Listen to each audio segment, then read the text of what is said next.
때까지 부동산 세금은 걱정하지 않아도 됩니다. 여러분들이 가장 많이 하는 고민 중에 하나가 지금 살고 있는 집 말고 주택을 하나 더 늘리면 세금 폭탄을 맞는다고 생각을 하는데 전혀 그렇지 않습니다. 1주택자는 5억짜리 아파트가 15억이 되었어도 팔지를 못합니다. 팔고 다른 집으로 이사를 가야 하는데 다른 집들도 다 올랐죠. 결국 팔지도 못하고 팔아서 다른 집을 사고 나면 손에 쥐는 게 없습니다. 다른 집도 다 올랐기 때문에 결국 돈을 번 게 아니에요. 그럼 두 개가 있는 사람들은 더블로 오른 거기 때문에 상급지로 갈아타기를 할 수도 있고 더 좋은 걸로 바꿀 수가 있는 겁니다. 2주택으로 가도 부동산 세금 걱정하지 않아도 되니까 앞으로 매수 계획이 있으신 분들은 준비 잘 하시길 바랍니다. 오늘은 제네시스 박의 부동산 세금 트렌드 2025 이 책을 리뷰해 볼게요. 오늘 영상 보시는 분에게는 제네시스 박의 부동산 세금 트렌드 이 책을 10분께 보내드리도록 하겠습니다. 그럼 바로 시작하겠습니다. 영상 보시기 전에 좋아요 한번 부탁드려요. 제네시스 박님 세금 강의를 들어본 적이 있는데요. 제네시스 박님은 이름부터가 너무 친근합니다. 제 이름이 강민수인데 제네시스 박님은 박민수예요. 이름이 똑같아요. 이게 민수라는 이름이 너무 흔해서 어디 사람 많은 데 가면 꼭 한 명씩은 만납니다. 고등학교 때는 김민수라는 친구도 있었고요. 최민수도 있었습니다. 다른 사람을 부를 때 자신의 이름을 부르는 것만큼 어색한 것도 없어요. 제네시스 박님은 연세대학교에서 경영학을 전공하고 법무대학원에서 조세법을 전공했습니다. 부동산 관련 세금에 대해서는 웬만한 세무사보다도 더 전문가입니다. 대기업에서 직장 생활을 하면서 부동산 투자를 병행했는데요. 그래서 제가 강의를 들을 때 사진 찍어서 온라인에 올리면 회사에서 알게 된다고 안 된다고 했었습니다. 지금은 책에 이렇게 얼굴을 딱 하고 공개하신 거 보면 직장은 안 다니시는 거겠죠. 여기서 또 우리가 알고 있어야 하는 사실이 직장 생활만 해서는 절대 부자가 될 수 없죠. 급여만 받고 있다면 평생 벌 수 있는 돈의 총량이 간단하게 계산이 됩니다. 앞으로 10년 후에 내가 모으는 돈은 1년 동안 모을 수 있는 돈 곱하기 10입니다. 2024년 1000만 원을 저금했다면 2034년에는 1억을 모으는 거예요. 하지만 부동산으로 벌 수 있는 돈은 직장 생활에서 벌 수 있는 돈의 적게는 몇 배, 많게는 수백 배가 되는 거예요. 수익률 플러스 성장률이 더해집니다. 얼마를 벌지 예측 불가해요. 그러니까 결국엔 좋은 직장을 그만두고 부동산 투자를 하는 겁니다. 3년 동안 매주 작성한 절세 노트를 이번 책으로 엮어냈는데요. 이 책은 주택 매수 계획이 있으신 분이거나 매도 계획이 있으신 분들은 반드시 꼭 보시길 바랍니다. 특히 양도세는 꼭 정리를 해두셔야 해요. 양도세 모르고 있다가 팔면 완전 망하는 거죠. 수천만 원, 수억 원이 그냥 날아가는 겁니다. 반드시 꼭 공부를 하셔야 합니다. 몰랐어요 이게 안 되는 거예요.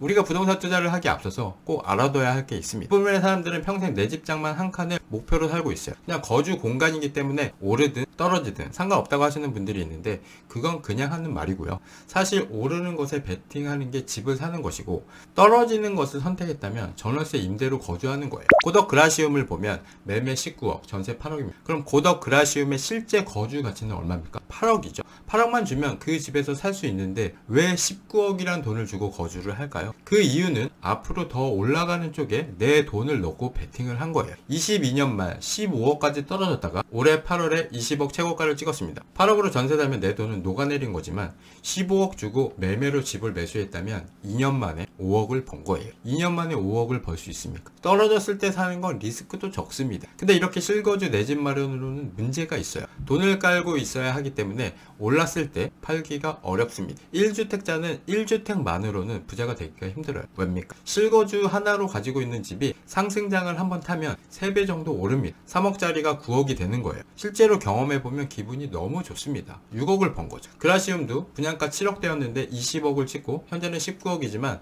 약 3배가 오른 겁니다. 근데 중요한 건 3배가 올라도 못 판다는 거예요. 팔고 다른 집으로 이사를 가야 하는데 다른 집들도 다 올랐죠. 결국 팔지도 못하고 팔아서 이사가고 싶은 집을 사고 나면 오히려 대출만 더 늘어나게 되는 겁니다. 죽을 때까지 하우스 푸어인 거예요. 그래서 부동산은 최소한 2개는 가지고 있어야 하는 겁니다. 하나는 실거주, 다른 하나는 투자로 사고 팔고 하면서 돈을 굴릴 수 있고 좀 만져도 보고. 투자가 뭡니까? 던질투의 재물자자죠. 던져서 튀겨도 보는 경험을 하는 거죠.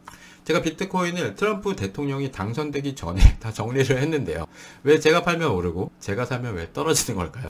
발을 완전히 다 빼버리면 아예 관심조차 갖지 않기 때문에 조금 남겨 놓았는데요. 현재 보면 600%, 도지코인 400%입니다. 미국 주식도 남겨놓은 아이온큐를 오늘 보니까 500%예요. 아이온큐를 한 2천만원 정도는 가지고 있었는데 지금까지 들고 있었으면 1억이 된 거죠. 결국 투자는 오래 들고 있는 사람이 이기는 게임입니다. 그리고 수익을 못 냈으면 어떻게 됩니까? 상대적으로 내 자산이 줄어드는 거예요. 벼락거지가 되는 겁니다.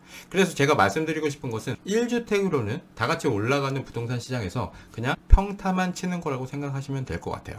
안 가지고 있으면 벼락거지가 되는 거고, 하나를 들고 있으면 철수나 영이나 똑같이 다 올랐으니까 그냥 평타, 하나 더 들고 있으면 더블로 올라간 거니까 팔아서 손해도 좀 지어볼 수 있고 더 좋은 걸로 바꿀 수도 있고, 월세로 돌려서 현금 흐름을 만들어서 내가 잠자고 있는 순간에도 돈을 벌어주는 시스템을 만들 수 있는 겁니다. 그래서 이걸 아는 사람들은 다주택 포지션으로 갔던 거고요. 저처럼 수십 개씩 부동산을 들고 있었다가 세금 폭탄을 이제 때려 맞은 거죠. 억 단위 종부세, 2배로 오른 대출이자, 전세가 하락으로 인한 역전세, 장난이 아니었습니다.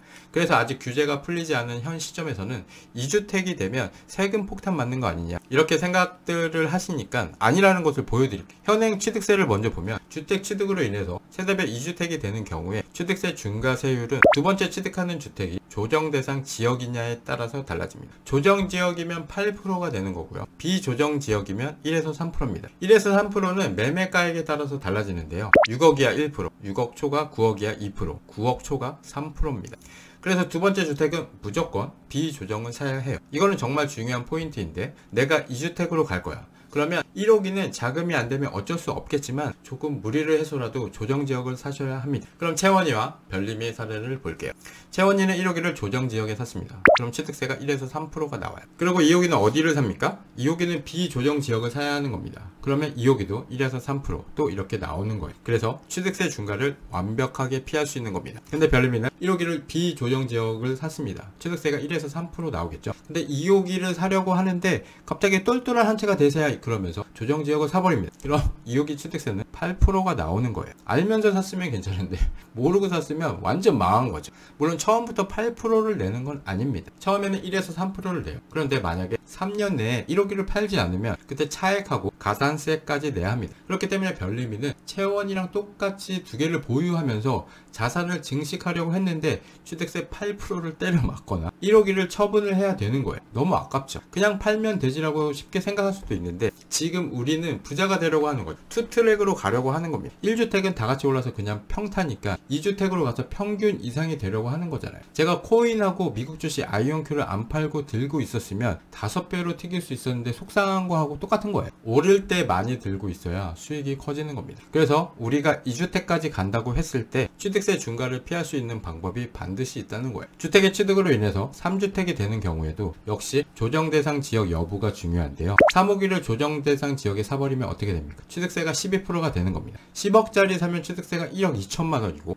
5억짜리 사면 6천만 원을 내야 하는 거예요. 1주택, 2주택이면 500만 원만 내면 되는 것을 12배를 내야 하는 겁니다. 비조정 지역에 3억이를 사도 8%예요. 5억일 때 4천만 원. 굉장히 부담돼서 살 수가 없어요. 여기서 취득세는 양도세 빼주니까 다 돌려받는 게 아니냐고 생각하실 수도 있는데, 취득세가 물론 취득 원가를 구성해서 추후 양도 차익을 줄여주는 절세 효과가 있긴 있습니다. 그렇지만 다 돌려받는 게 아니고요. 잘 따져보고 하셔야 합니다. 그러니까 3개 이상 늘릴 수가 없는 거예요. 그래서 하나 아니면 2개 이렇게 하는 건데, 하나만 하는 사람은 결국 팔지도 못하니까 그냥 하나 더 하라는 겁니다. 취득세 중과를 하니까 무주택자분들은 어디서부터 사야 합니까? 서울을 먼저 사는 겁니다. 서울 중에서도 강남 3구를 사는 거예요. 또 9억보다는 신축을 사는 거죠. 그러니까 서울이 오르고 그 중에서 강남 3구가 많이 오르고 반포가 미친 듯이 오르는 겁니다. 지금 조정지역, 용산, 강남, 서초, 송파 이 4개 구를 제외하고는 두 번째 주택을 취득할 때 취득세율은 다 1에서 3%입니다. 이거 정부가 가이드라인을 제공한 거죠. 서울 25개 구 중에 조정 대상 지역 4개 구를 제외하고 어디로 가야 합니까?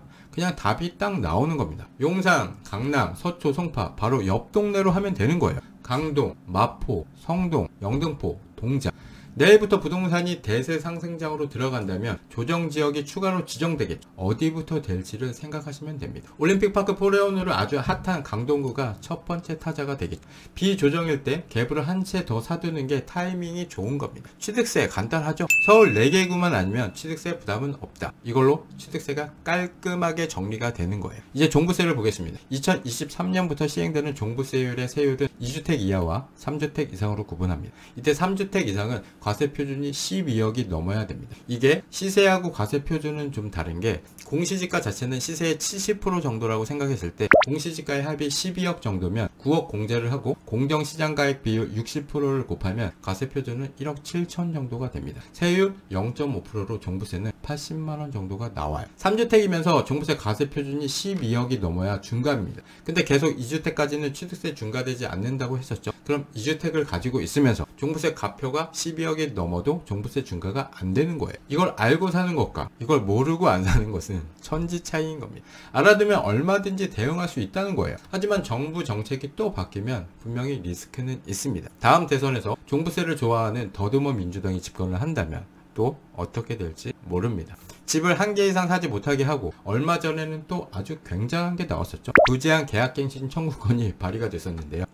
골자는 임차인이 계약 만기가 돼도 계속해서 무제한으로 계약 갱신을 해주겠다는 겁니다. 집주인은 나인데 임차인이 마음껏 살 수 있는 어디 소설에서 상상으로만 쓸 수 있는 그런 내용이 진짜로 발의가 된 거예요. 임대차 3법이 나오고 2+2로 4년 거주가 되면서 어떻게 됐었습니까? 전세가가 폭등을 했었죠. 이렇게 하면 집값이 오르지 않고 모두가 행복해하는 세상이 된다고 생각하는 사람들이 생각외로 많으니까 표를 주는 겁니다. 표를 받으려고 이런 공약을 하는 거고요.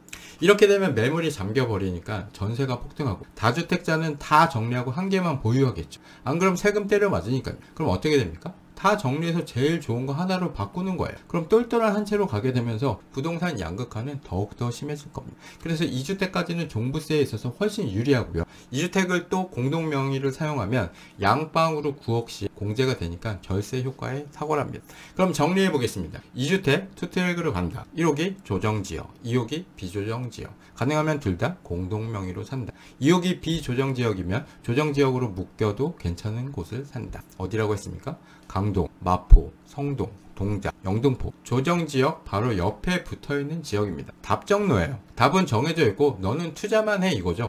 부부 공동명의로 2개만 하면 걱정할 게 전혀 없습니다. 그럼 종부세도 깔끔하게 끝.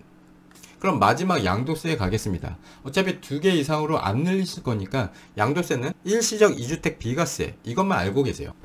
1호기를 보유하고 있습니다. 1년 후에 2호기를 삽니다. 그리고 1호기는 2년 동안 보유해야 하고 3년 안에 팔아야 합니다. 만약에 1호기가 조정 대상 지역이었다면 또 2년 거주 조건이 있습니다. 하나를 팔면 이건 투트랙 전략이 아니잖아요. 그럼 상승장까지 그냥 2개 다 홀딩하면 되는 거예요. 꼭대기까지 둘 다 들고 가시면 됩니다. 그럼 비과세 못 받잖아요. 비과세만 생각하면 상승장 때 더블 얻는 시세차익은 과감하게 포기하셔야 하는 거예요. 양도세 쫄지 마십시오. 비과세 받는 것보다 양도세 내고 얻는 수익이 훨씬 더 큽니다. 그리고 이제 사려고 하시는 분들은 팔 때 내는 세금을 지금 전혀 고민하실 필요가 없습니다. 어느 정도 나이가 있으면 노후를 생각해야겠지만 이제 시작인 20살짜리가 무슨 노후를 걱정을 합니까? 공부도 하고 연애도 하고 놀고 바로 앞도 벅찹니다. 그리고 양도세는 극단적으로 말해서 내가 안 팔면 양도세는 안 내는 거예요. 지금 투자를 시작하시는 분들이 양도세가 걱정돼서 투자를 안 하는 거는 정말 바보 같은 겁니다. 생각하지 마세요. 제네시스 박의 부동산 세금 트렌드 이 책에는 양도세 절세하는 방법이 총 정리가 되어 있는데요. 양도세는 양도 차익이 작은 것부터 순서대로 매각하면 됩니다. 그리고 마지막에는 비과세를 받으면 베스트인데 전부 매각해서 현금을 보유하는 것은 옳지 않습니다. 부동산을 팔면 번 돈을 소비하는 게 아니라 더 좋은 부동산으로 바꾸는 작업을 해야 하는 거예요. 양도세 끝! 부동산 투자자들 사이에서는 전부 보수 정부가 집권하면 부동산 가격이 떨어지고 진보가 집권하면 오른다는 말을 하는데요. 보수는 성장을, 진보는 분배를 추구하는데 결과는 아이러니하게도 정반대입니다. 그래서 항상 보수 정권일 때 집을 사서 진보 정권 때 폭등을 하면 판다. 그리고 다시 보수 정권이 되면 떨어지고 나서 다시 사라. 이게 진보 상승, 보수 하락 법칙입니다. 이 책은 앞으로 주택 매수 계획이 있으신 분, 1주택자, 2주택자, 다주택자 모두 꼭 보셔야 하는 책입니다. 아무리 찾아봐도 꽁꽁 숨겨져 있는 세법이 이 책에는 모두 나와 있어서 정말 필독서예요. 알고 나면 너무나 쉬운데 알지 못할 때는 정말 폭탄으로 돌아올 수 있는 게 세법이라는 것을 책을 읽고 다시 한번 생각하게 되었습니다. 세금은 계약서에 도장을 찍는 순간 정해지기 때문에 매수, 매도하기 전에 꼭 이 책을 보시길 바랍니다. 오늘도 얼리버드 이벤트 진행하겠습니다. 댓글 미션은 2주택으로 가는 선택을 했을 때 1호기 매수 지역, 2호기 매수 지역을 댓글로 빠르게 적어주시면 5분에게 책을 보내드리도록 할게요. 그리고 댓글로 이 책을 받아야 할 이유를 적어주시는 분 5분을 선정해서 총 10분께 책을 보내드리도록 하겠습니다. 본 영상은 경이로움 출판사로부터 도서를 지원받아 솔직하게 리뷰한 후기임을 말씀드립니다. 감사합니다. 이상 체험별님이었습니다.